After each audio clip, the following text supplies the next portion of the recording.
खबरें जो हमें सीधा जोड़ती हैं आपसे, जिनका आपकी जिंदगी पर होता है सीधा असर।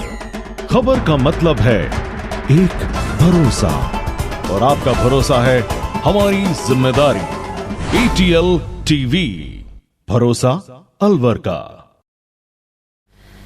नमस्कार, ATL टीवी के सभी दर्शकों का स्वागत है। खबरों के साथ मैं हूं अर्चना जैन। बढ़ते हैं आज की हेडलाइंस के साथ।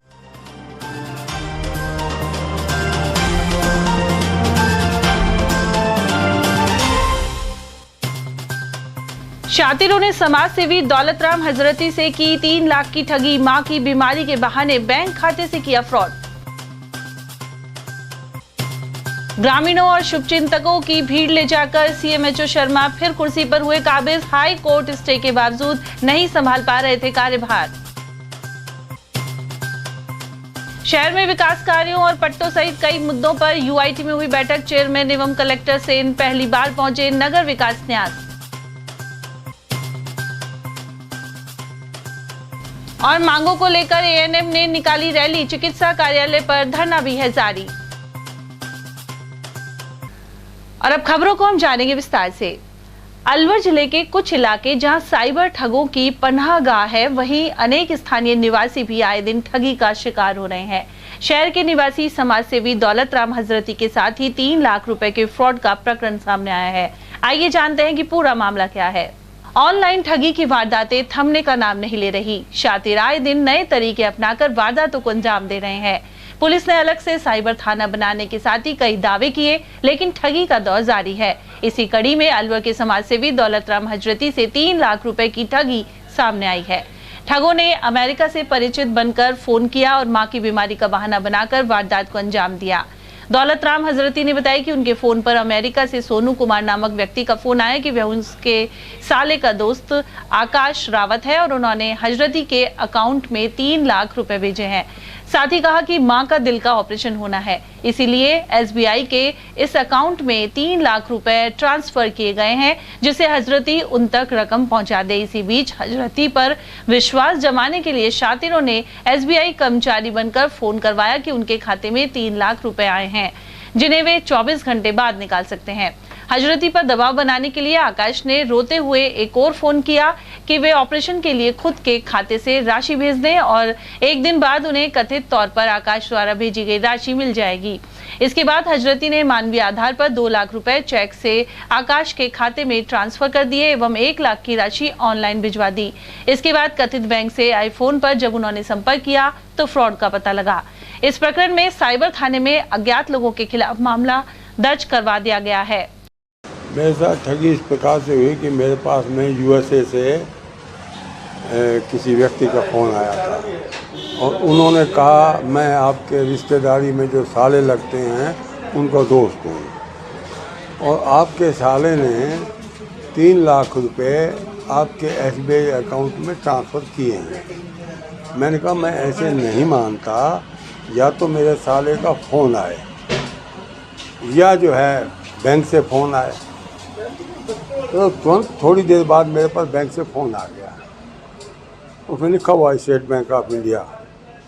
तो उन्होंने कहा था अब हम बैंक से बोल रहे हैं, आपके खाते में 3 लाख रुपए आए हैं, ये 24 घंटे बाद इसको आप ऑपरेट कर सकते हैं, ये पैसा USA से आया इसलिए, और मैसेज भी आपके पास प्रूफ इतना है। मैंने उनकी बात पे विश्वास कर लिया कि भाई ठीक है, जब बैंक से आया है तो। फिर मेरे पास लगातार फ़ोन आने लगे एक व्यक्ति की जो पंजाबी बोलता है, उसके व्हाट्सएप पे गुरु नानक देव की फ़ोटो लगी हुई है। उन्होंने कहा आप इस अकाउंट में इस पैसे को ट्रांसफ़र कर दो। मैं कहा पैसा तो आया नहीं है, कल आएगा, कल कर दूँगा। तो मेरे पास फ़ोन आने लग गया है, मेरी माँ को हार्ट अटैक हो गया और वो बीमार है, उसकी मौत हो जाएगी। मुझे सेंटिमेंटल कर दिया और कहा साहब देखो आप मेरी माँ को बचा सकते हो, पैसा तो आपके पास बैंक से फ़ोन आ गया, पैसा तो आ ही गया। तो मुझे विश्वास हो गया कि मेरे अकाउंट में पैसा आ गया है तो मैं अपने अकाउंट से कर देता हूँ। मैंने अपने अकाउंट से ट्रांसफ़र किया। मेरे साले से मेरा कांटेक्ट नहीं हो पाया।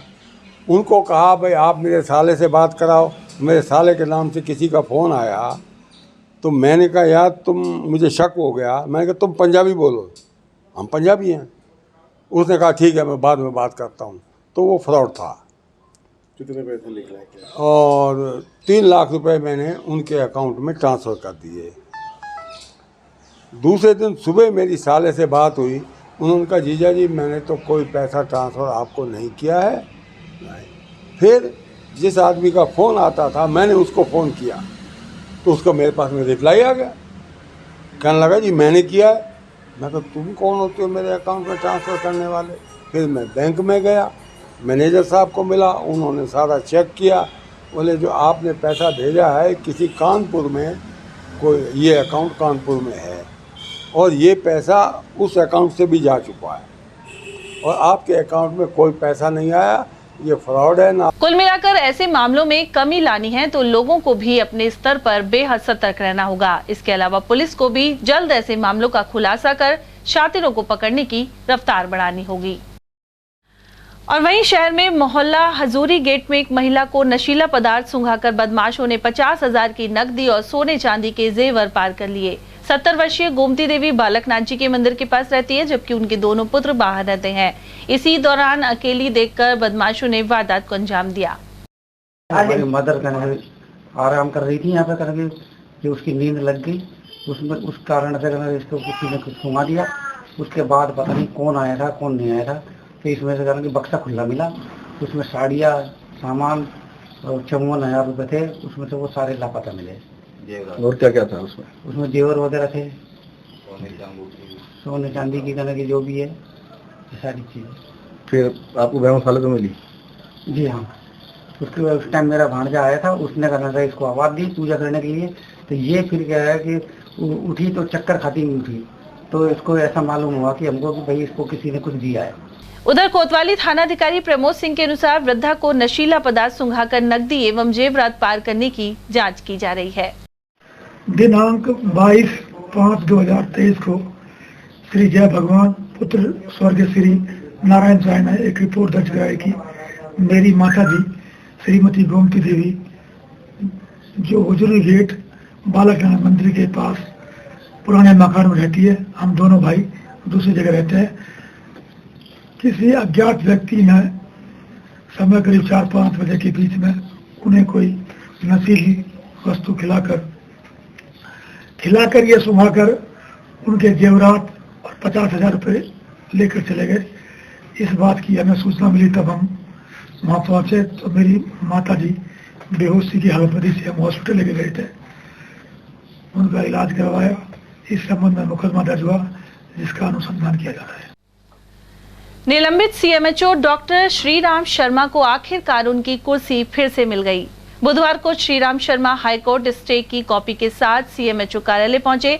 उनके साथ बड़ी संख्या में ततारपुर के ग्रामीण भी मौजूद थे। इस दौरान ग्रामीणों ने श्रीराम शर्मा को माला पहनाकर मिठाई वितरित की। उनका कहना था कि ईमानदार अधिकारी को निलंबित किया गया था, वहीं हाईकोर्ट ने उन्हें न्याय दिया है। ऐसा है, इनको सस्पेंड कर दिया गया था। ईमानदार ऑफिसर थे, कोर्ट के आदेश से दोबारा आए हैं ये, और इनसे सब लोगों को बहुत बड़ी इच्छा है। जो काम ये करते हैं वो हर आदमी नहीं कर पाएगा, ईमानदारी से और जो कहते हैं वही काम करते हैं। तो पहले पता है आपको कि सीएमओ साहब के साथ में परेशानी हो गई थी, उन्हें हटा दिया गया था। तो बाद में कोर्ट के आदेश आ गए, उन्हें दोबारा से पदभार ग्रहण करने का मौका मिला। तो आज हम सभी गाँववासी मिल करके और साहब को कुर्सी दिलाने के लिए, उनका सम्मान करने के लिए सारे गाँववासी पहल से आए हैं। सभी गाँववासी, हमारे चाचा जी, सरपंच साहब, हम सब। कितने लोग आए हो आप गांव से? लगभग होंगे हम 200-250 के आसपास। बस भर के आई है? हाँ, 2 बस तो पहल से आई है, कुछ गाड़ियाँ खैरतल से आई है, कुछ बानसूर से आई है, कुछ राजगढ़ और कुछ भिवाड़ी और मुंडावर से भी गाड़ी है। पदभार ग्रहण हो गया, पदभार ग्रहण सम्मान समारोह हो गया। उधर सीएमएचओ डॉक्टर श्रीराम शर्मा के अनुसार हाईकोर्ट के आदेश के बावजूद उन्हें काफी दिन तक ज्वाइन नहीं करने दिया गया। इसके बजाय आरसीएचओ को कार्यवाहक सीएमएचओ का कार्य दे रखा था, लेकिन अब मामला साफ हो गया है और हाई कोर्ट के निर्देश पर उन्हें फिर से पदभार ग्रहण करने का मौका दिया गया है। मेरे काफ़ी अच्छा लग रहा है। माननीय उच्च न्यायालय राजस्थान जयपुर से इसके ऑर्डर मिला था 4 तारीख को। उसके बाद मैंने 5 तारीख को ज्वाइन करने आया था, तो फिर एक लोग ज्वाइंट सेक्रेटरी से आदेश तो उसके बाद में रिट लगाई थी।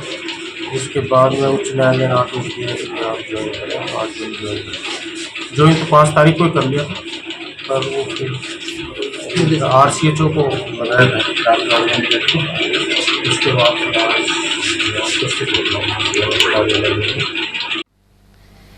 नगर विकास न्यास अध्यक्ष एवं जिला कलेक्टर पुखराज सेन ने UIT में एक बैठक ली। इस दौरान शहर में जारी विकास कार्यों पर विचार विमर्श किया गया। साथ ही न्यास सचिव अशोक कुमार योगी ने चेयरमैन को जानकारी दी कि किन स्थानों पर सौंदर्यीकरण के कार्य चल रहे हैं। वहीं पुखराज सेन ने आवश्यक दिशा निर्देश प्रदान किए। उन्होंने प्रशासन शहरों के संग अभियान के तहत न्यास द्वारा पट्टे जारी करने के बारे में जानकारी भी ली। जिला कलेक्टर सेन ने बताया कि उन्होंने पदभार ग्रहण करने के बाद पहली बार नगर विकास न्यास कार्यालय का निरीक्षण किया। साथ ही यहाँ के कर्मचारी और अधिकारियों की बैठक ली है। इसके अलावा जिला कलेक्टर ने अधिकारियों को निर्देशित किया कि UIT आने वाले परिवादियों की समस्या का जल्द ही निस्तारण किया जाए। देखिए, अभी मैंने ज्वाइन करने के बाद चूँकि UIT के चेयरमैन का चार्ज मेरे पास है, तो एक रूटीन मीटिंग जैसे हम जिस भी जगह ज्वाइन कर रहा हूँ मैं, सारे ऑफिसर्स जो है उनमें चर्चा के लिए रखी। ऑफिसर से एक इंट्रोडक्शन हो जाए, ऑफिसर्स क्या क्या इश्यूज़ है, क्या क्या काम हो रहा है, वो देखने के लिए रखी। मैंने बताया आपको कि पहली मीटिंग है, कमियां निकालने की उसके लिए नहीं रखी जाती है। बेसिकली हम देखते हैं कि जो ऑफिसर्स हमारे कौन कौन ऑफिसर्स हैं, उनके पास क्या क्या वर्क असाइंड है और वो अभी उनके पास क्या इश्यूज़ है उसको देखने के लिए। अलवर में चिकित्सा एवं स्वास्थ्य विभाग कार्यालय के बाहर ANM और LHV संघ की ओर से कई दिनों से धरना जारी है। इसके तहत बुधवार को जिला अध्यक्ष शीला यादव के नेतृत्व में रैली निकाली गई है। रैली CMHO कार्यालय से होकर शहर के विभिन्न मार्गों से होती हुई मिनी सचिवालय पहुंची, जहां जिला कलेक्टर को ज्ञापन सौंपा गया। जिला अध्यक्ष के अनुसार पूरे राजस्थान भर में धरना प्रदर्शन करने के बावजूद कोई आश्वासन नहीं दिया गया है। ऐसे में रैली निकाली जा रही है। 3 सूत्रीय मांगों को लेकर यह धरना दिया जा रहा है। यहाँ से CMHO कार्यालय से कलेक्ट्रेट ऑफिस तक रैली निकाल रहे हैं। सरकार को ये बताना चाहते हैं कि यदि सरकार अभी भी हमारी मांगे नहीं मानेगी तो ये आंदोलन हमारा जारी रहेगा जब तक सरकार हमारी मांग नहीं। सभी जगह से जो हमारी बहनें यहाँ पर आई। बारिश भी आने वाली है, ऐसे में आप रैली निकाल। ठाकुर जी की कृपा है कि आज इतना ठंडा मौसम कर दिया। अकबरपुर थाना अंतर्गत ग्राम सुंदरबास स्थित बावरिया की ढाणी में हुए हमले में मां बेटी जख्मी हो गए। प्लॉट पर तारबंदी को लेकर कुछ स्थानीय लोगों ने उन पर जानलेवा हमला कर दिया। इन्हें उपचार के लिए सामान्य चिकित्सालय में भर्ती करवाया गया है। जानकारी के अनुसार राजेंद्र बावरिया और उसकी मां संतरा पर गांव के ही करीब आधा दर्जन लोगों ने कुल्हाड़ी और सरियों से हमला कर दिया। राजेंद्र गांव में फेरी लगाकर गन्ने का जूस बेचता है। अकबरपुर थाने में हमले का मामला दर्ज करवाया गया है। सर, हमें वो खाद बेचा था, तो उस वजह से हमारे मतलब प्लाट में तारबंदी करते हैं, ज़बरदस्ती किया। प्लाट हमारा है, ये ज़मीन हमारी है और हमारा सारा जूस बेचने गया था। मौसम ख़राब होने के बाद में 4 बजे घर पे आया तो उसकी पूरी फैमिली मतलब कुल्हाड़ी और सरिये और लाकड़ी लेके मारा पीटी शुरू कर दी। किस किस को लगी है? संतरा और राजेंद्र माँ बेटे हैं। राजेंद्र चल रहा है ये विवाद? ये सर कल से ही चला है, क्योंकि वो कल खाद 4 बजे वो खाद उठाने आए थे लोग, जिसको दिया था, तो वो ट्रैक्टर लेके आए, JVC से खाद भरा, तो वो JVC के आगे गिर गई, तो उसको समझा सूझ के घर पे भेज दिया। कौन कौन लोग हैं मारपीट करने वाले? ये राम सिंह है, गुड्डो है, मोहन है और तोता। कितने लोग? आधा दर्जन लोग, मतलब 6 लोग हैं, पूरी मतलब फैमिली है सर। क्या क्या हथियार थे? ऐसा हथियार क्या थे उनके पास? कुल्हाड़ी, सरिये और लाकड़ी। महिला थाना पुलिस ने नाबालिग से छेड़छाड़ करने के एक आरोपी को गिरफ्तार कर लिया है। थानाधिकारी चौथमल वर्मा ने बताया कि 22 मई को थाने पर शिकायत मिली थी। इसके अनुसार कोतवाली थाना क्षेत्र स्थित मेगा मार्ट के बाहर 19 मई को 2 बहनें जा रही थी। इसी दौरान बाइक पर सवार होकर आए 2 युवक उनके साथ अभद्र हरकत कर फरार हो गए। इस पर पुलिस ने कार्रवाई करते हुए घोड़ाफेर चौराहा क्षेत्र निवासी यतेंद्र यादव को गिरफ्तार किया है, जबकि उसका साथी अभी फरार है। वहीं मारपीट और छेड़छाड़ सहित पोक्सो एक्ट के तहत मामला दर्ज किया गया है। दिनांक 22/5/2023 को कोतवाली इलाके की रहने वाली 15 वर्षीय लड़की ने अपनी बड़ी बहन के साथ में उपस्थित थाना पर एक रिपोर्ट दी लिखित कि 19 तारीख की रात को करीब 9 बजे हम मेगा मार्ट की तरफ जा रहे थे सामान परचेज करने। तो एक मोटरसाइकिल के ऊपर 2 लड़के थे जो हमारे काफ़ी देर से पीछा कर रहे थे, जिन्होंने रास्ते में अंधेरे का फायदा उठाकर हमारी मेरी जान के ऊपर झपटा मारा, जिस लड़के को बाद में हमने डिटेन किया है। डिटेन करने के बाद में कल अनुसंधान के बाद उसको हम गिरफ्तार किया और मारपीट और 354 पीछा करने की धारा और पॉक्सो में इसको हमने गिरफ्तार किया। आरोपी का नाम यतेंद्र सनोफ श्री प्रभुदयाल, जाति यादव, उम्र 30 साल, घोड़ाफेर के पास रहने वाला है, अरावलीवाल थाने का। एक इसके अंदर और है जिसकी तलाश जारी है। भर्तरी, सरिस्का वन क्षेत्र और खुशालगढ़ के ग्रामीणों ने बुधवार को अपनी मांगों को लेकर सीएम के नाम एडीएम सिटी नवीन यादव को ज्ञापन सौंपा। समिति से जुड़े रामफल गुर्जर ने बताया कि वन अधिकार कानून 2012 को सरिस्का वन क्षेत्र में लागू करने में परेशानियां सामने आ रही है, इन्हें दूर किया जाना चाहिए। साथ ही 12 वीर से सरिस्का थैंक्स बोर्ड थानागाजी तक फ्लाईओवर ब्रिज का प्रोजेक्ट रद्द किया जाए। वहीं सरिस्का वन क्षेत्र का नाम भर्तरी अभ्यारण्य रखने एवं वन क्षेत्र के निवासियों की आय वृद्धि की मांग भी उठाई गई है। समिति ने 1 जून से खुशालगढ़ तिराहे पर धरना शुरू करने की चेतावनी भी दी है। भैया, हम भर्तरी ग्रामीण वन समिति से आए हुए लोग हैं। कई गांव से 5-7-10 गांव से लोग इकट्ठे होकर, कुछ तो हम आ गए हैं, कुछ आने वाले हैं। अब हमारे राजस्थान के अंदर वन अधिकार अधिनियम 2012 जो लागू किया गया था वो अलवर जिले के अंदर लागू नहीं हुआ, बाकी सब जगह लागू हो गए हैं। इसके विषय में हमने काफ़ी प्रयास किए, कई लोगों से जानकारी की, कलेक्टर साहब के पास भी पहुंचे, उनसे भी कहा, उन्होंने यस भी किया, पत्राचार हुए, लेकिन अभी तक हमें वो अधिकार पूर्णतः मिले नहीं है। इसलिए मतलब वन अधिकार अधिनियम 2012 की अनुपालना में हमें मतलब वो अधिकार दिए जाएं जो वन अधिकार अधिनियम 2012 में हैं।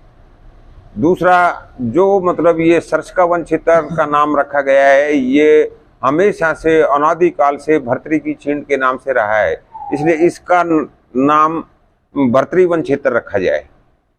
तीसरा, जो मतलब नटनिका बारा से और थैंक यू बोर्ड तक जो मतलब ये पुल बनने की जो तैयारियां हो रही है, इससे हमारे जो रहने वाले लोग हैं जिनके सारे रोजगार खत्म हो जाएंगे, इसलिए उसको कैंसिल किया जाए, इसको यथावत रखा जाए। और हमारा जो स्वरोजगार है, जैसे पशुधन चराना है, जंगल से मतलब पत्ते लेकर उनसे प्रोजेक्ट बनाना है, सूखी ईंधन काटना है, घास काटना है, ऐसी छूटें हमको दी जानी चाहिए जिससे हमारा जीवन निर्वाह हो सके। बालाकिला बफर जोन के जंगल में एटीएल की ओर से पानी के टैंकरों की मुहिम जारी है। इसे शहर के जागरूक वर्ग ने सराहा। साथ ही अन्य सेवाभावी लोगों और संगठनों से इस मुहिम में जुड़ने का आह्वान किया। टैंकर डलने से वन्य जीवों को जंगल में ही पानी उपलब्ध हो रहा है। पानी का जो टैंकर जाते हैं, जो जितने भी पशु पक्षी वहाँ पे है, जैसे बारहसिंगा है, सांबर है, से है, आपके वगैरह है, उनको पानी की अच्छी सुविधा मिल जाए, अच्छी काम है। और लोगों को ये नहीं चाहिए, और लोगों को इस तरह के मतलब आनंद आता है देखने में भी, ऊपर जाते घूमने जाते हैं, पब्लिक को घूमने में भी आनंद आता है और जैसे प्राकृतिक चीज़ें देखने को मिलता है। देखो, मैं काफ़ी समय से घूमने आता हूँ और कई वर्षों से एटीएल ने जो पानी के टैंकरों की व्यवस्था कर रखी है, क्योंकि जानवरों के लिए पानी है नहीं बिल्कुल भी, और शहर में भी इतनी बहुत बड़ी किल्लत है। और कई सालों से मैं देख रहा हूँ एटीएल ने जो जीव जंतु वन्य जीव है उनके लिए जो पानी की व्यवस्था की है बहुत सराहनीय है, और मैं बहुत आभार उनका व्यक्त करता हूँ कि इस तरह का अच्छा सराहनीय काम वो कर रहे हैं। रीको कार्यालय द्वारा मत्स्य उद्योग क्षेत्र के विकास के लिए प्रयास जारी है। महाप्रबंधक परेश सक्सेना ने बताया कि खाली औद्योगिक भूखंडों को उद्योगपतियों को बेचकर फैक्ट्रियां चालू कराई जा रही हैं। इसके अलावा मत्स्य औद्योगिक क्षेत्र की समस्याओं का भी समाधान होगा। उन्होंने बताया कि जिले के अन्य क्षेत्रों में नए औद्योगिक क्षेत्रों के लिए जगह चिन्हित की जा चुकी है। अब यहाँ भूमि आरक्षित करने का काम शुरू किया जा रहा है एवं एनओसी मिलते ही नए औद्योगिक क्षेत्र विकसित किए जाएंगे। ये मत्स्य इंडस्ट्री एरिया जो अलवर का है, बहुत ही पुराना इंडस्ट्री एरिया है।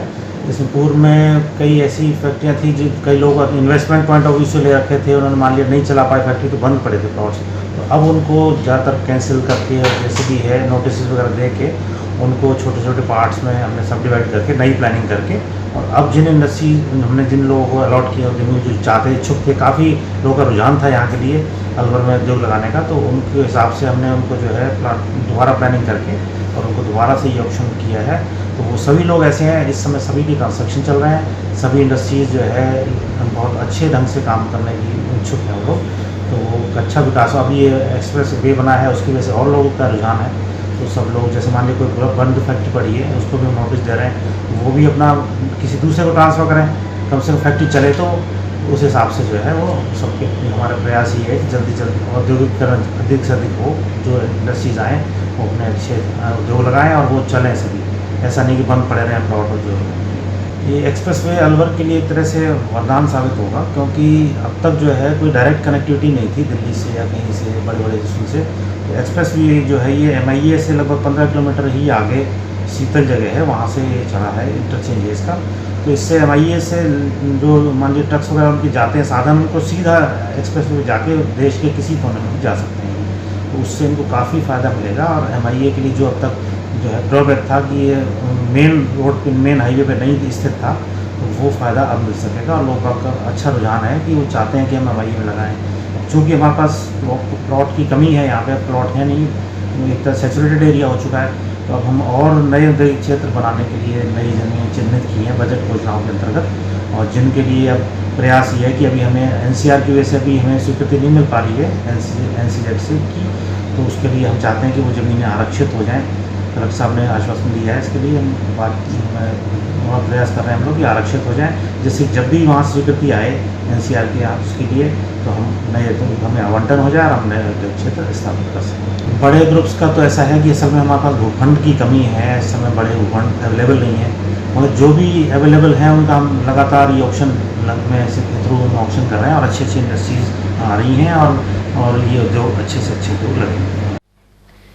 और वहीं उद्यमियों को बढ़ावा देने के उद्देश्य को लेकर जिला उद्योग एवं वाणिज्य केंद्र की ओर से गुरुवार को MSME सुविधा शिविर लगाया जाएगा। महाप्रबंधक MR मीणा ने बताया कि शिविर में उद्यम स्थापित करने, इनके विस्तार और इस दिशा में आ रही समस्याओं के समाधान का कार्य होगा।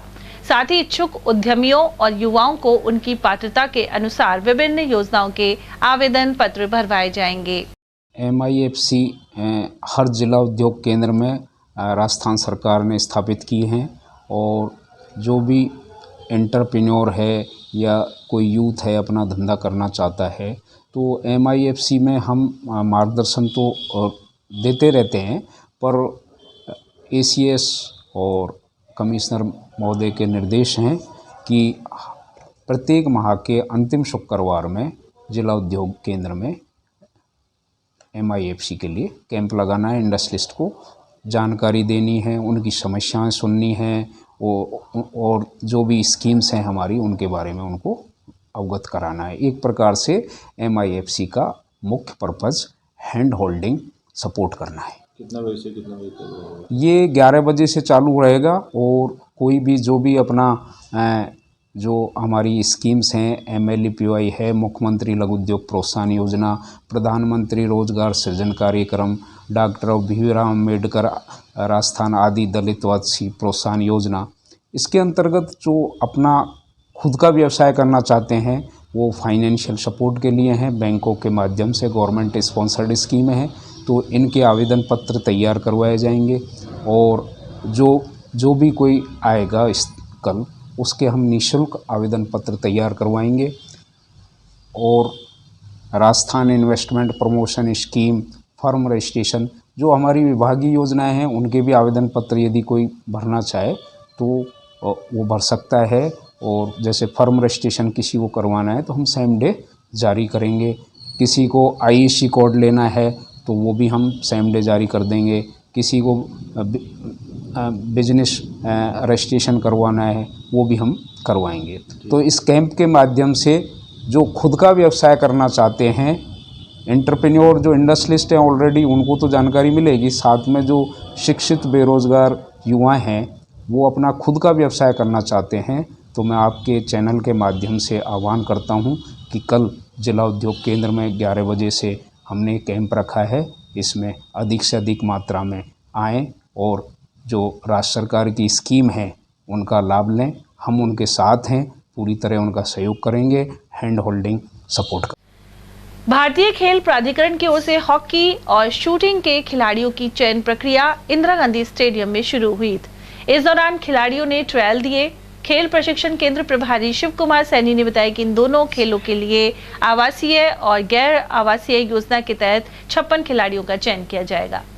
2 गेम में आवासीय योजना है, जिसमें हॉकी बॉयज़ हैं और शूटिंग में बॉयज़ जो रेजिडेंशियल के लिए होगी जो आवासीय है, और गैर आवासीय के लिए है अपने लड़कियां और लड़के। इसमें 6 ही सीट है, लेकिन 30 है इसमें हमारे आवास है शूटिंग के लिए।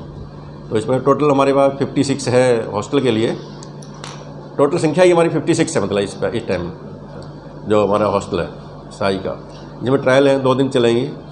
लगभग 100 कैंडिडेट भाग लिया है। हॉकी में भी 100 है और शूटिंग में भी अब तक 100 से ज़्यादा शायद रिपोर्टिंग हो चुकी है। इसमें हम अच्छे लेवल के लिखते हैं, नेशनल लेवल पे पोजीशन हो, नेशनल लेवल हो, बाकी टैलेंटेड बहुत अच्छा हो, स्टेट भी खेला हुआ तो अच्छा, मतलब उसमें देखते हैं। उसमें फिजिकल टेस्ट के साथ साथ फिजिकल स्पेसिफिक लेते हैं, उसका परफॉर्मेंस जो ज़्यादा अच्छा है कोच देख लेते हैं भाई ये भविष्य में क्या कर सकता है, कि इसमें अच्छा प्रोस्पेक्ट है, कैसे आगे करेगा। इसमें से हम लेंगे, हॉकी में लगभग 7 सीट है मेरे पास, और शूटिंग में 25 सीटें हैं रेगुलर में, और 3 सीट हैं अपने गैर आवासीय में।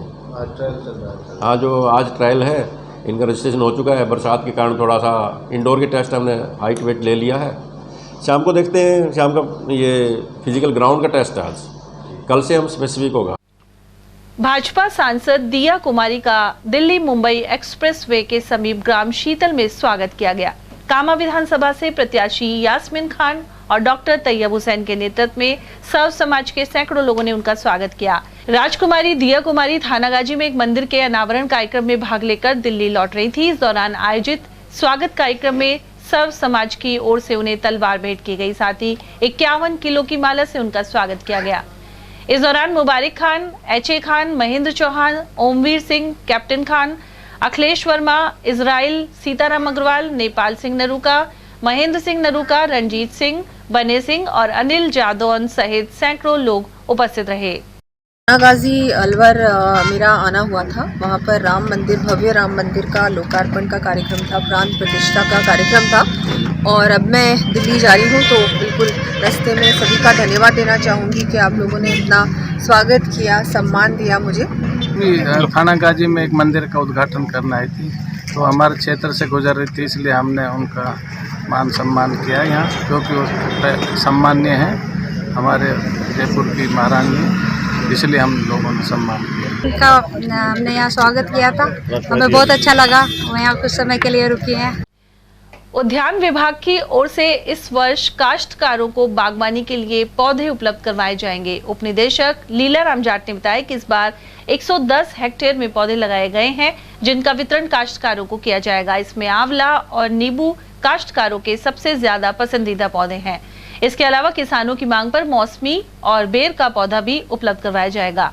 उप निदेशक के अनुसार 75% अनुदान पर पौधे प्रदान किए जाते हैं। वहीं बागवानी में सिंचाई के लिए ड्रिप सिस्टम अनिवार्य है और इसके लिए भी अनुदान दिया जाता है। वहीं विभाग की ओर से संरक्षित खेती और ग्रीन हाउस पर भी जोर दिया जा रहा है। और पौधे लगाने का जो समय है उचित है वो जुलाई अगस्त है और फरवरी मार्च। तो हमने जो अभी टारगेट लिए है उसमें 110 हेक्टेयर का लिया गया है, जिसमें आंवला, नींबू मुख्यतः काश्तकारों की डिमांड है। इसके अलावा जो भी काश्तकार जैसे कुछ के डिमांड आती है बेर के लिए, मौसमी, तो वो भी उस पर अनुदान पर उपलब्ध कराए जाएंगे। अभी जो वर्तमान में जो कैंप चल रहे हैं क्षेत्र में, उसमें प्रचार फील्ड स्टाफ के द्वारा किया जा रहा है और इसमें 75% अनुदान है। और इसमें पौधे काश्तकार अपने स्तर से राजकीय नर्सरी हो या एक्रीडेटेड नर्सरी जो भी होती है, उनसे उनको खरीदना होता है। और उसके साथ में ड्रिप लगाना आवश्यक है, क्योंकि बिना ड्रिप पौधा ज़्यादा बगीचा चल नहीं पाता है। और पौधों पर जो ड्रिप पर है उस पर भी 75% अलग से अनुदान दिया जा रहा है। तो अभी इसकी तैयारी जारी है और नींबू के पौधे अपने नर्सरी में यहाँ 8-10 हज़ार हम भी तैयार करवा रहे हैं। और बाकी जैसे काश्तकारों की डिमांड जैसे आएगी तो अन्य जो राज्य की नर्सरी है उनसे वहाँ मंगवा के काश्तकारों को उपलब्ध करवाया जाएगा। काश्तकारों का हमारा उद्देश्य यही है कि मिनिमम 0.4 हेक्टेयर यानी 1.5 बीघा रखा गया है और 20 बीघा तक एक काश्तकार अपना बगीचा की स्थापना कर सकता है, उसके लिए अनुदान दिया जाता है। तो उसका मकसद यही है कि एक विधिवत रूप से, क्योंकि पानी की भी कमी आ रही है और उसमें एक बगीचा ही आगे सफल होंगे और इसमें ड्रिप के माध्यम से पानी की भी आवश्यकता कम रहेगी और आमदनी भी बढ़िया रहेगी उसके हिसाब से। तो एक व्यवस्थित बगीचे की स्थापना करना ही हमारा उद्यान विभाग का उद्देश्य है।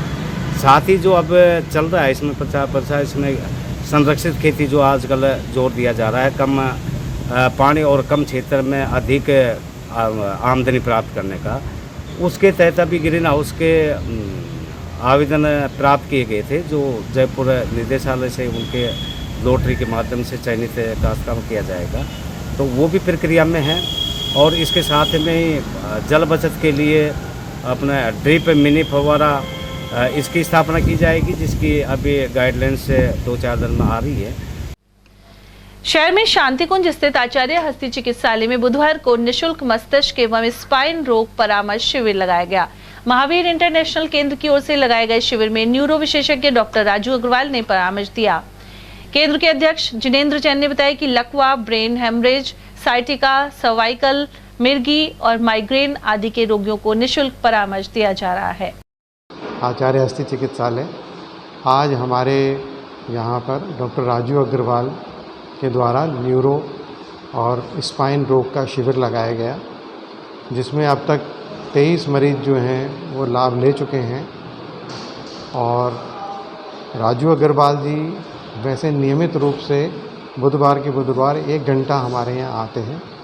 उसमें ये भी है कि जो भी मरीज आए तो उनको निःशुल्क अपनी वो सेवाएं प्रदान करते हैं। तो न्यूरोलॉजिकल बीमारी है, किसी के सर में दर्द है, किसी को चक्कर आते हैं या कोई और किसी तरह का कोई लकवा है या ये है, इसके संबंध में शिविर लगाया। और यहाँ लेंगे एक छोटा सा ब्रेक, आप देखते रहिए एयरटेल टीवी। हीरे, सोने, चांदी के जेवरातों के विक्रेता Durga Prasad Sunil Dutt jewellers, Bajaja Bazaar, Alwar.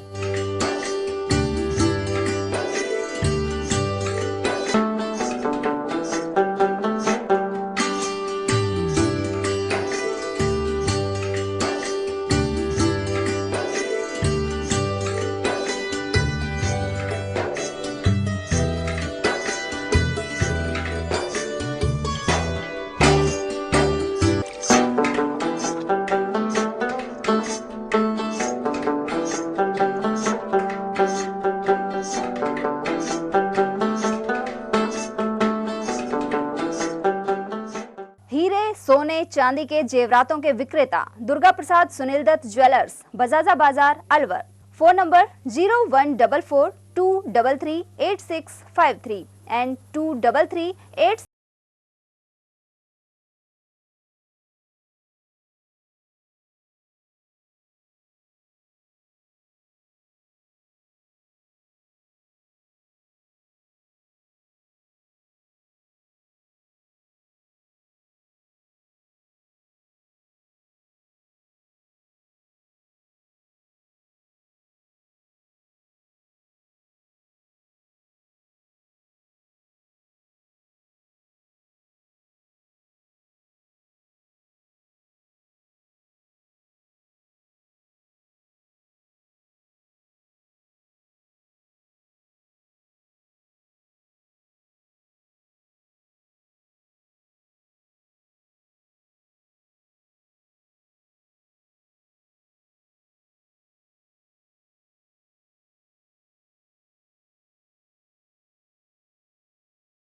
One 9768। ATL द्वारा गर्मी के मौसम में वन्य जीवों के लिए जारी मुहिम के तहत काफी वर्षों से पानी और चारा बालाकिला जंगल में भेजा जा रहा है। मकसद यह है कि बेजुबान जानवरों को इस तेज गर्मी में पानी और चारे के लिए भटकना ना पड़े। एटीएल की इस मुहिम में आप लोग भी हमारे साथ सहयोग कर मूक प्राणियों की सेवा के जरिए पुण्य लाभ उठाएं। संपर्क करें मुकेश गुप्ता, निदेशक एटीएल, मोबाइल नंबर 9414019207। चंद्रलोक सिटी तिजारा में फिर से खुल गया है अपने नए रंग रूप और नए स्वाद के साथ hotel Chandralok and food plaza. अब आप उठा सकते हैं लजीज व्यंजनों का स्वाद। South Indian foods, dosa, idli, Chinese foods, chowmein, Manchurian, spring roll व स्टार्टर में चिली पनीर, पंजाबी खाना, छोले भटूरे, स्पेशल थाली, आइसक्रीम एवं शेक्स और इतना ही नहीं, बच्चों के खेलने के लिए झूले और पार्क, शादी, बर्थडे पार्टी, एनिवर्सरी के फंक्शन के लिए AC banquet hall, stage, sofa, शानदार काउंटर सहित व गार्डन, पार्किंग सुविधा और ठहरने के लिए लग्जरी रूम, इवेंट और केटरिंग वो भी किफायती दामों में उपलब्ध है। तो आकर लजीज खाने का स्वाद उठाएं और अपनी बुकिंग तुरंत कराएं। पता गेट नंबर 1, चंद्रलोक सिटी, तिजारा। संपर्क करें 8971109660 पर या 8209838407 पर। ब्रेक के बाद आप सभी का स्वागत है। कैबिनेट मंत्री टीकाराम जूली ने मंगलवार को पांडुपौल हनुमान मंदिर पहुंचकर सुख समृद्धि की कामना की। उन्होंने यहां महाआरती में भाग लिया और ढोक भी लगाई। गौरतलब है कि मुख्यमंत्री ने अलवर में पांडुपौल हनुमान जी के दर्शन के लिए निशुल्क प्रवेश की घोषणा की थी, लेकिन अभी तक इस पर अमल नहीं हो पाया है। इस बारे में मंत्री जूली ने बताया कि इस दिशा में जल्द ही निर्देश जारी हो जाएंगे। वहीं श्रद्धालु सीताराम सैनी और श्री राम चौधरी के अनुसार सीएम के ऐलान को अनेक दिन हो चुके हैं, लेकिन पांडुपौल में प्रवेश के लिए अभी तक शुल्क वसूला जा रहा है। मालाखेड़ा उपखंड में आयोजित प्रशासन गांव के संग अभियान और महंगाई से राहत शिविरों में कैबिनेट मंत्री टीकाराम जूली निरीक्षण कर रहे हैं। इसी क्रम में उन्होंने पुनखर में जायजा लिया। साथ ही 10 योजनाओं में पंजीयन कराने वाले लोगों को मुख्यमंत्री गारंटी कार्ड का वितरण भी किया। विश्व हिंदू परिषद की ओर से मंगलवार रात्रि बालेटा में हनुमान चालीसा एवं सुंदरकांड का पाठ किया गया। मालाखेड़ा प्रखंड के बालेटा में सनातन धर्म के प्रचार प्रसार के लिए आयोजन हुआ। प्राचीन हनुमान मंदिर पर आयोजित इस कार्यक्रम में आसपास के श्रद्धालुओं की मौजूदगी रही। प्रखंड प्रचारक रोहिताज शर्मा ने बताया कि हनुमान चालीसा एवं सुंदरकांड के पाठ मंगलवार एवं शनिवार को आयोजित किए जाते हैं। तिजारा विधायक संदीप यादव के कार्यालय पहुंचकर महिला नर्सिंग कर्मियों ने अपनी मांगों को लेकर ज्ञापन सौंपा, साथ ही कार्रवाई करवाने की मांग उठाई। वहीं विधायक यादव ने आश्वासन दिया कि उनकी मांगों से मुख्यमंत्री को अवगत कराया जाएगा। इस दौरान हीरा शर्मा, सुनीता बाई, कविता चौधरी, बीना बाला, सुधा और अन्य चिकित्सा कर्मी उपस्थित रहीं। भिवाड़ी फेज 3 थाने के तहत ग्राम बनबन में भूमि विवाद को लेकर 2 पक्षों में झगड़ा हो गया। इसके बाद फॉर्च्यूनर गाड़ी में आग लगा दी गई। साथ ही कई लोगों को चोटें भी आई हैं, जिनका टपुकड़ा के सामुदायिक स्वास्थ्य केंद्र में इलाज जारी है। घायलों में कमलेश, पिंकी, संतोष, कृष्णा, संतरा, मीना, इंद्रजीत और हंसराज शामिल हैं। ये 2 पक्षों का मामला है जिसमें जमीन के लेके विवाद था और आज 11:30 बजे के अराउंड दोनों पक्षों में लड़ाई झगड़ा हो गया। लड़ाई झगड़ा के बाद फिर एक पक्ष जो पहले आई थी, जो स्ट्रांग पोजीशन में थी, उनका फिर बाद में विरोध हुआ तो वो फिर भाग निकले। उनका फिर मौके पे एक फॉर्च्यूनर गाड़ी छूट गया जिसको जला दिया गया। हम सबको आइडेंटिफाई कर रहे हैं, जो भी व्हीकल आए थे, जो लोग आए थे, उसको आइडेंटिफाई करके हम जो अग्रिम अनुसंधान है वो हम करेंगे। सर, इसमें किसी को आइडेंटिफाई किया गया है, किसी का नाम सामने आया है? हाँ, इसमें आइडेंटिफाइड है। जो एक तरफ से जो पक्ष है वो सूबे सिंह पार्षद जो है उसका कुछ लोग हैं जो इसमें इन्वॉल्व है। दूसरी तरफ से भी जो पक्ष हैं उनको हम आइडेंटिफाई करने की कोशिश कर रहे हैं, जो किसने उस व्हीकल में आग लगाया है। सर, इसमें कुछ लोग घायल भी हुए हैं, उनकी स्थिति क्या है? अभी तो इंजरी नॉर्मल सा है, 7 लोग घायल हुए हैं, इंजरी नॉर्मल सा है और उनको ट्रीटमेंट मिल रहा है। जो भी रिपोर्ट आएगा, MLC रिपोर्ट आएगा, उसके अकॉर्डिंग कार्रवाई होगा। सर, अभी कोई गिरफ्तारी किसी की तरफ से FIR? हमने कुछ लोगों को डिटेन तो कर रखा है बट गिरफ्तारी नहीं हुआ है, क्योंकि मामला दर्ज हो रहा है। मामला दर्ज होने के बाद हम इसमें जो भी उचित कार्रवाई होगा वो हम करेंगे। सर, मामला किसकी तरफ से दर्ज करवाया है? कमल है, कमल की तरफ से एक पक्ष का मामला दर्ज करवाया जा रहा है। दूसरे पक्ष की तरफ से भी हमें अभी रिपोर्ट आ रहा है। रिपोर्ट आने पर हम उस पर दर्ज करेंगे और जो भी सही निष्पक्ष जांच होगा वो किया जाएगा। सर, मामले में फायरिंग की बात भी सामने आ रही है, सर कहाँ तक सही है? फायरिंग रिलेटेड जो इंसिडेंट बताया गया है इसका देख रहे हैं, इसका अनुसंधान कर रहे हैं, जैसा कुछ हुआ है नहीं। जिस तरह की वीडियो सामने आ रही है उसमें एक पक्ष पर गाड़ी चढ़ाने का प्रयास भी किया गया है, मारने का प्रयास किया गया है, सर कितनी सत्यता है? हाँ, इसमें हम देख रहे हैं, अनुसंधान कर रहे हैं। जब सबका स्टेटमेंट आएगा, सबका क्लैरिटी आएगा, तभी हम बता सकते हैं जो क्या हुआ है नहीं हुआ। कठुमा क्षेत्र के ग्राम भैंसीना के मूल निवासी उत्कर्ष अग्रवाल ने यूपीएससी द्वारा आयोजित प्रशासनिक सेवा परीक्षा में 286वीं रैंक प्राप्त कर राजस्थान का नाम रोशन किया है। वे फिलहाल प्रतापनगर जयपुर में रह रहे हैं। वहीं भारतीय प्रशासनिक सेवा में अग्रवाल का चयन होने पर परिजनों और ग्रामीणों ने उनकी आरती उतारी, साथ ही नृत्य कर और मिठाई बांटकर जश्न मनाया। उत्कर्ष के पिता लक्ष्मीकांत गर्ग वरिष्ठ नर्सिंग अधिकारी एवं मां विमला देवी अध्यापिका हैं। उत्कर्ष ने यह सफलता अपने तीसरे प्रयास में अर्जित की है। उन्होंने अपनी प्रारंभिक शिक्षा भुसावर एवं बीटेक की शिक्षा कोटा इंजीनियरिंग कॉलेज से पूरी की थी। उन्होंने अपनी सफलता का श्रेय दादा राधेश्याम गर्ग, दादी उर्मिला गर्ग, चाचा मनोज गर्ग सहित व्याख्याता सुदेश गर्ग को दिया है। और वहीं गोविंदगढ़ क्षेत्र के खेडली बहादुर गांव निवासी आकिब खान ने भारतीय प्रशासनिक सेवा में 268वीं रैंक हासिल की है। वे किसान परिवार से संबंध रखते हैं। उन्होंने खेडली और गोविंदगढ़ के स्कूलों में 12वीं तक की शिक्षा ली, साथ ही स्नातक की उपाधि प्राइवेट विद्यार्थी के रूप में ली। इसके बाद आईएएस की तैयारी के लिए वे 4 साल जयपुर और 2 साल दिल्ली रहे। गौरतलब है कि कुछ दिन पूर्व ही गोविंदगढ़ क्षेत्र से 4 आरएएस चयनित हुए थे। वहीं अब स्थानीय निवासी आकिब खान आईएएस बन गए हैं। इस उपलब्धि का श्रेय उन्होंने पिता खुर्शीद, मां अजीमन और गुरुजनों को दिया है। मेरा बच्चा 6 साल सुबह हो गया, 12वीं करते हैं इसे, और बहुत मेहनत करी वाले। अल्लाह पाक ने वहाँ की मेहनत को अजर वालू दे दियो। अल्लाह बहुत मैंने दुआ करी अपने बच्चा के बारे में। जब भी कभी डगमगाए, जब भी गई बेटा अपनी हिम्मत मत हारियो, अपनी अल्लाह मेहनत ना रखे। खूब खुशी मेरे बेटा के अल्लाह ने जैसी मेहनत करी ऐसी भर दी। 5 जमात तक तो गांव में पढ़ो, वास पाछे 12वीं भारतीय स्कूल से करी गोविंदगढ़ वास पाछे सीकर गया 1 साल जी। वास पाछे जयपुर रहा 4 साल, 2 साल दिल्ली हो गई। अच्छा, इतना दिन तक लगातार 6 साल भारी थे। 4 साल का ने पहली पास करी जी, 4 साल का ने पहली पास करी। भाई हम तो ये संदेश देता है कि भाई अपने सही तरीका से चलता रहो, पढ़ता रहो, मेहनत करता रहो, फल अल्लाह दिएगा। जो एक गांव का बच्चा, बहुत एक ओरिजिनल किसान का बेटा, कड़ी मेहनत कर कर यहाँ तक पहुँचा है, जिसने पूरे इलाके का नाम किया, एक गरीब घर का नाम किया, गरीब कौम का नाम किया, तो ये इससे बड़ी उपलब्धि और क्या हो सकती। अभी जैसे मेवात क्षेत्र में तो जैसे आपको सबको पता है जो चल रहा है, और उसमें से एक हीरा निकल के आया है, इस पर क्या संदेश देंगे? नहीं, सही मायने में तो ये है कि देखो, हमारे चाहे मेवात में होगा, बाकी हमारे बच्चों ने इस चीज़ का तो कभी सोचा भी नहीं होगा और ना सोचेंगे। नहीं, संदेश नहीं, संदेश तो ये, इससे सारी कौम को या सारे इलाके को प्रेरणा मिलेगी इससे कि हम गलत रास्ते छोड़कर अगर सही रास्ते पर जाएं तो हम देश का और अपने इलाके का नाम रोशन करें। इसने सीनियर तो गोविंदगढ़ से भारतीय विज्ञान स्कूल से किया जी।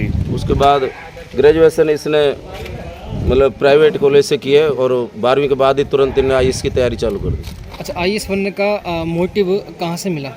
आईएएस का इसका मोटिव मिला, ये इसने 12वीं के बाद आईआईटी के लिए सीकर चला गया था। वहाँ इसने आपको परखा 6 महीने की तैयारी करके, तो इसको ये महसूस हो गया कि जब शुरू में जब ये गया था वो 1300 बच्चे थे स्कूल में, तो इसकी 13वीं से रैंक थी। जब इसने कड़ी मेहनत 6 महीने करी तो ये उसमें अंडर 100 में आ गया।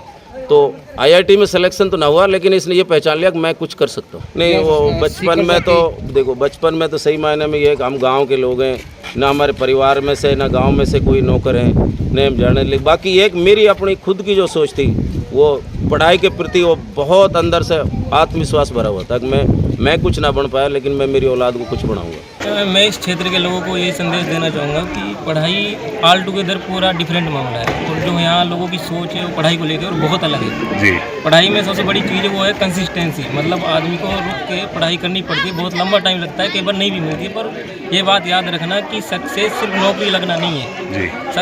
अगर आपने पढ़ाई की है तो ये याद रख लेना, आप अल्लाह आपको कहीं ना कहीं ज़रूर सेट कर देगा, और आप एक तरह के समाज के लिए बहुत कैपिटल बन के निकलेंगे और एक एग्जाम्पल सेट करेंगे लोगों के सामने। तो इसलिए जो पढ़ाई को लेकर जो सोच है इसको बदलिए और पढ़ाई को एज ए कैरियर बनाइए अपना। बस यही मेरा एक मैसेज है, जो कि यहाँ के लोगों में बहुत कम दिखता है, और इसी को मैं देना चाहूँगा।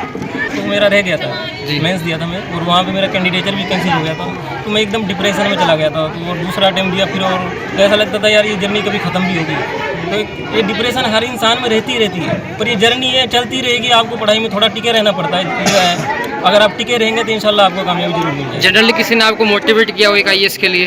मोटिवेट मैं 12th क्लास में पढ़ता था तो जनरली मेरा सेल्फ मोटिवेशन ही था, एक तरीके से देखा जाए। मैंने ना किसी टॉपर से मोटिवेशन लिया ना किसी और से। कई पारिवारिक रिलेशन में कोई हमारा कोई सेलेक्टेड बंदा है भी नहीं, जिससे मेरा फैमिली का ही सपोर्ट रहा है, जो रहा है मेरा अब्बा का, अम्मी का, भाइयों का, मेन तो इनका ही रहा है सब।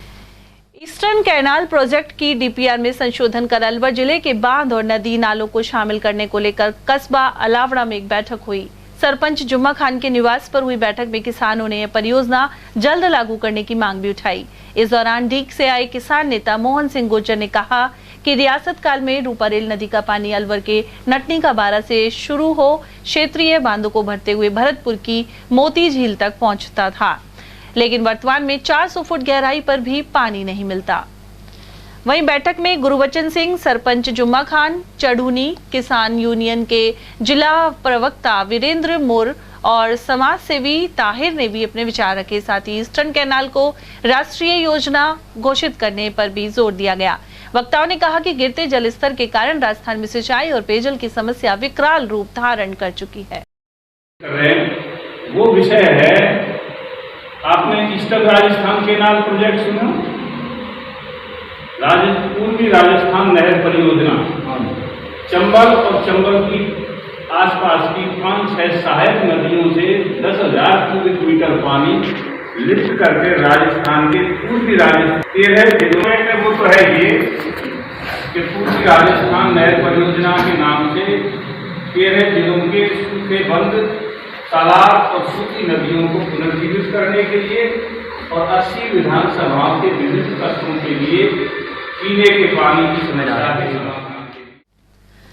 इफ्को कंपनी ने सहकारी समितियों के साथ अलवर के झंकार होटल में जिला स्तरीय कार्यशाला आयोजित की। इस दौरान चर्चा हुई कि किसान की कम लागत में आय कैसे बढ़े और आयात पर खर्च होने वाली देश की मुद्रा कैसे बचाई जाए। वरिष्ठ क्षेत्रीय प्रबंधक डॉक्टर गोपेश किशोर शर्मा ने इफ्को द्वारा बनाई गई नैनो यूरिया और नैनो DAP के उपयोग को लेकर जानकारी दी। जयपुर से आए वरिष्ठ प्रबंधक डॉक्टर AP सिंह ने भी अपने विचार रखे। वहीं भरतपुर से आए टेक्नोविजन अजीत सिंह फौजदार ने बताया कि सहकारी समिति पर विक्रय होने वाले सभी उत्पाद पोस्ट मशीन से ही किए जाने अनिवार्य हैं। वहीं इस दौरान चांद किशोर शर्मा, फल सब्जी क्रय विक्रय सहकारी समिति चेयरमैन वीरेंद्र चौधरी सहित अभिषेक चौधरी, सुरेंद्र चौधरी, JFA अनिस खान, मीनू और अनुमान गुप्ता आदि मौजूद रहे।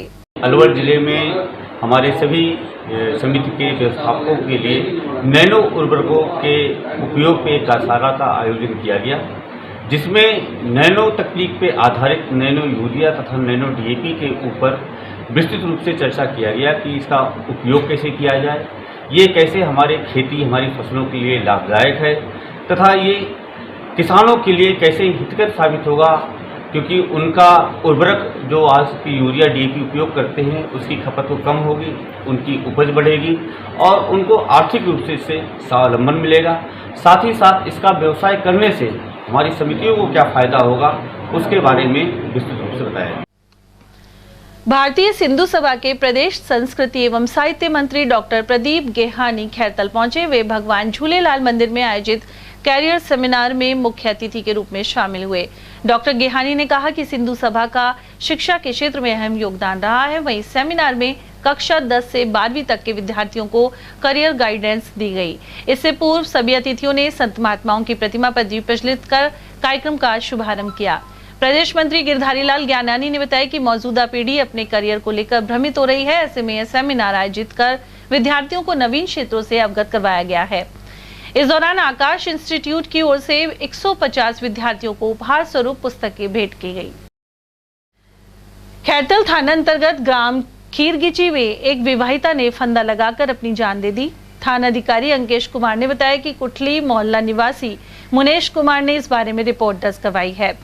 इसमें बताया गया है कि उनकी पुत्री ऋतु की शादी 2 वर्ष पूर्व नवीन के साथ संपन्न हुई थी। वहीं आए दिन दहेज के लिए ऋतु को प्रताड़ित किया जाता था। इसके चलते उसने फांसी लगाकर आत्महत्या कर ली। वहीं पुलिस ने मामला दर्ज कर जांच शुरू कर दी है।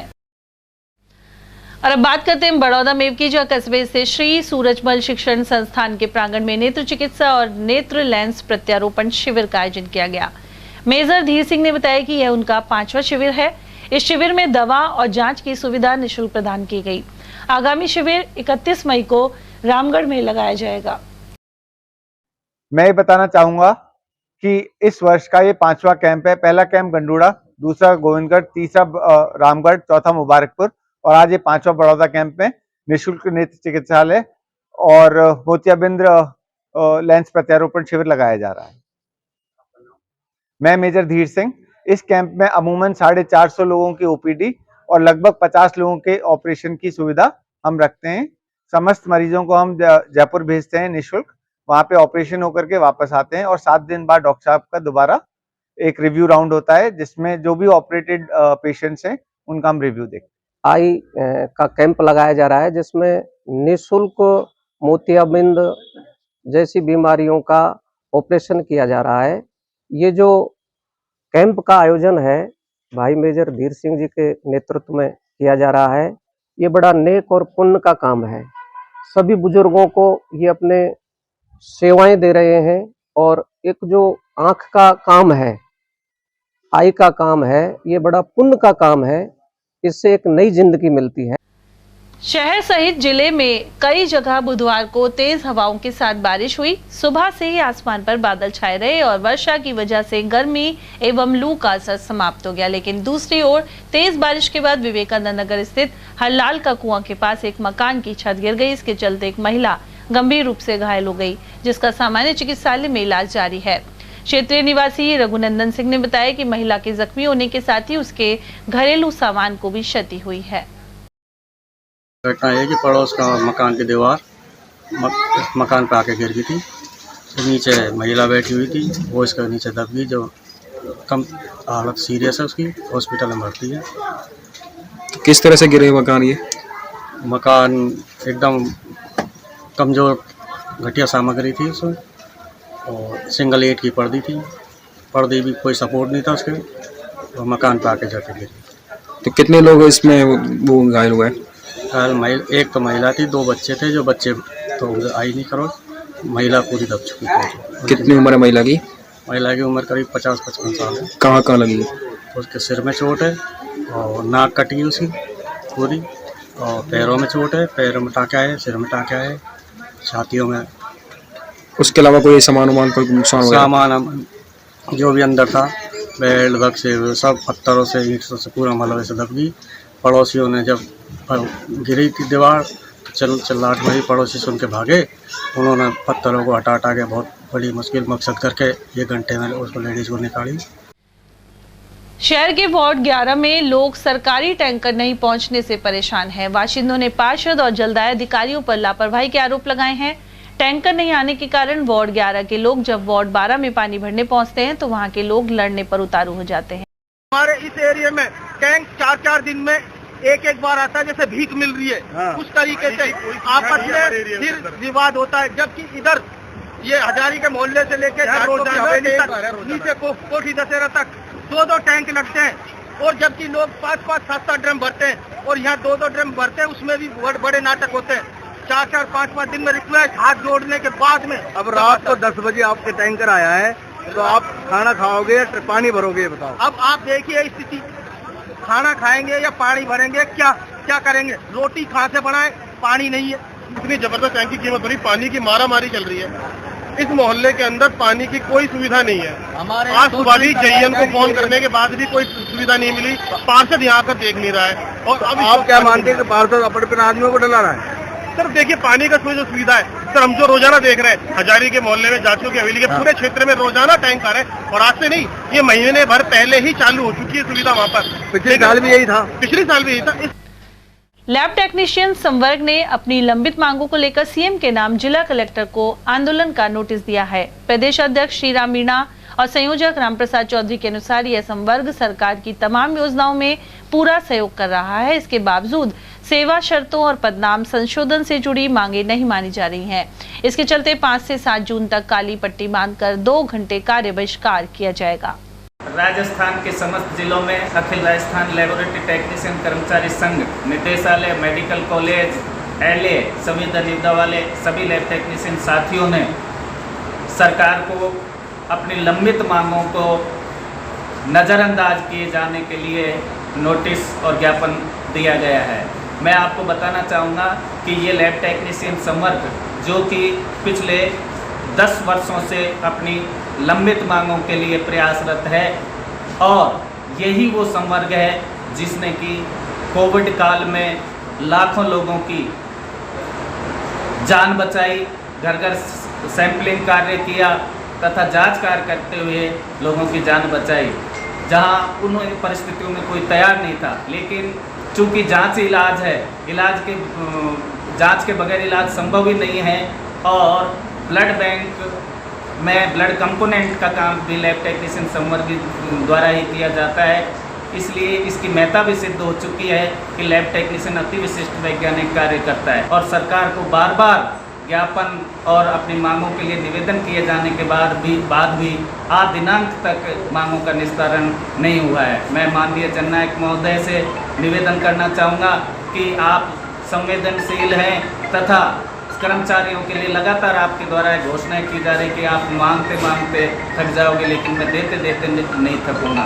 इसलिए जननायक महोदय जी इस संवर्ग की तरफ सकारात्मक रुख अख्तियार करते हुए इस संवर्ग की मांगों का निस्तारण विलंब किया जाए। श्री रामचरितमानस पाठ के समापन पर ग्राम सिया के बास में हवन यज्ञ और पूजन का आयोजन किया गया। बुधवार सुबह हुए धार्मिक अनुष्ठान में भगवान राम दरबार सुशोभित रहा। वहीं सुख समृद्धि की कामना करते हुए सत्यनारायण भगवान की कथा भी सुनाई गई। सरस डेयरी के चेयरमैन विश्राम गुर्जर भी कार्यक्रम में शामिल रहे। स्वामी जीवन मुक्त महाराज का 3 दिवसीय 44वां बरसी उत्सव 30 मई को मनाया जाएगा। यह कार्यक्रम खैरतल स्थित प्रेम प्रकाश आश्रम में आयोजित होगा। संत उमेश लाल प्रेम प्रकाशी ने बताया कि इसके लिए संत हरीश प्रेम प्रकाशी के सानिध्य में बैठक आयोजित की गई। इस दौरान 30 मई से 1 जून तक अनेक कार्यक्रम होंगे। और वहीं खैरतल में आनंद नगर कॉलोनी स्थित स्वामी ध्यानगिरी आश्रम शिवालय में 2 जून को स्वामी गोपालगिरी महाराज का बरसी उत्सव मनेगा। इसके लिए आश्रम के संत स्वामी गोविंदगिरी महाराज के सानिध्य में बैठक आयोजित कर विभिन्न निर्णय लिए गए। पूज्य सिंधी पंचायत के जिला अध्यक्ष ओम प्रकाश रोगा ने आयोजन की विस्तृत जानकारी प्रदान की। बैठक में मनोहर लाल रोगा, लालचंद रोगा, अशोक महलवानी, घनश्याम भारती, जाजन मुलानी, गिरधारी लाल ज्ञानानी आदि उपस्थित रहे। और चलते चलते एक बार फिर से नजर डालेंगे आज की हेडलाइंस पर।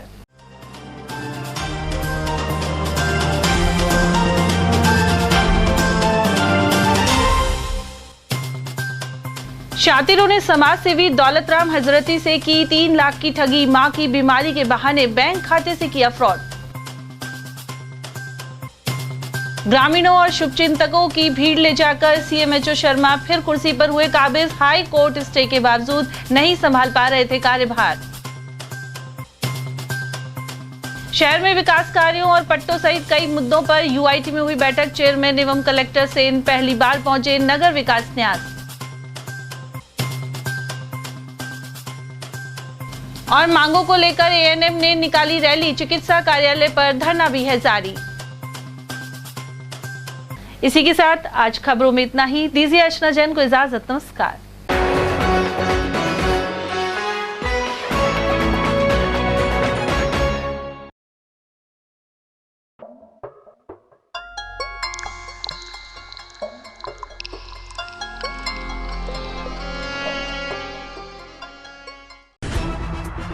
खबरें जो हमें सीधा जोड़ती हैं आपसे, जिनका आपकी जिंदगी पर होता है सीधा असर। खबर का मतलब है एक भरोसा, और आपका भरोसा है हमारी जिम्मेदारी। ATL TV, भरोसा अलवर का। हीरे, सोने, चांदी के जेवरातों के विक्रेता Durga Prasad Sunil Dutt jewellers, Bajaja Bazaar, Alwar.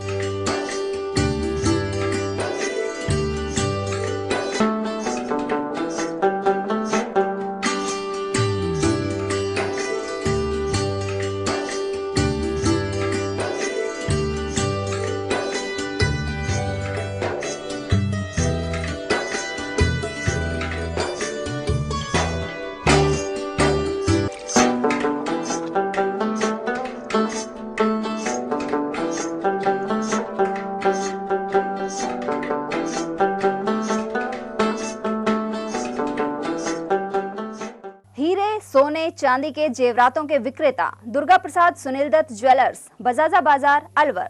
Phone number 0144233863 and 2338663।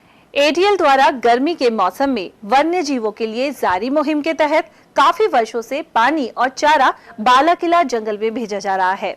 मकसद यह है कि बेजुबान जानवरों को इस तेज गर्मी में पानी और चारे के लिए भटकना ना पड़े। एटीएल की इस मुहिम में आप लोग भी हमारे साथ सहयोग कर मूक प्राणियों की सेवा के जरिए पुण्य लाभ उठाएं। संपर्क करें मुकेश गुप्ता, निदेशक एटीएल, मोबाइल नंबर 9414019207।